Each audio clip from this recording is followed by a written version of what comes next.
భారతదేశంలో మదర్సాలు ఉనికిలో ఉంటే భారతదేశానికి చాలా ప్రమాదం. ఇది భారతదేశానికే కాదు, ప్రపంచానికే ప్రమాదం అని చెప్పి ప్రముఖ రచయిత తస్లీమా నజ్రీన్ గారైతే చెప్పారు. ఈవిడ చేసినటువంటి వ్యాఖ్యలకి ఇప్పుడు ఆల్ ఇండియా ముస్లిం పర్సనల్ లా బోర్డు AIMPLB మంగళవారం అయితే తీవ్రంగా ఖండించింది. తస్లీమా చేసినటువంటి వ్యాఖ్యలు కూడా చాలా రెచ్చగొట్టే విధంగా ఉన్నాయని చెప్పి ఇప్పుడు వీళ్ళందరూ కూడా ఆవిడ మీద ఫైర్ అవుతున్నారు. తస్లీమా నజ్రీన్ అంటే బంగ్లాదేశ్ రచయిత. ఆవిడ మొదటి నుంచి కూడా హిందూ భావజాలంతో ఉండేవాళ్ళు.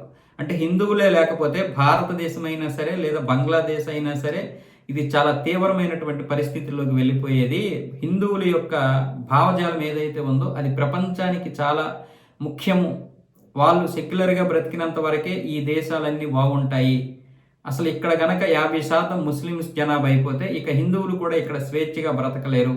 ఇక్కడ మదర్సా విద్య అనేది చాలా ప్రమాదకరం, దాన్ని వెంటనే తొలగించండి అని చెప్పి మొదటి నుంచి ఆవిడ అనేక రకాలుగా మాట్లాడారు. అలాగే ఆవిడ విడుదల చేసినటువంటి ఒక పుస్తకం కూడా 2003లో చాలా పెద్ద ఇష్యూ అయ్యింది పశ్చిమ బెంగాల్లో. అందులో అనేక విధాలుగా ముస్లింల్ని కించపరిచే విధంగానో, లేకపోతే వాళ్ళ యొక్క నిజాలు చెప్పిన విధంగానో, లేకపోతే హిందువుల్ని విపరీతంగా ప్రశంసించిన విధంగానో మొత్తానికైతే ఆవిడ్ని బహిష్కరించాలని 3-4 సంవత్సరాలుగా కొంతమంది ధర్నాలు నిరసనలు కూడా చేశారు. దాంతో 2007లో ఆవిడ్ని కలకత్తా నుంచి బహిష్కరించారు. నగర బహిష్కరణ చేసింది ఆనాటి కమ్యూనిస్టుల పార్టీ.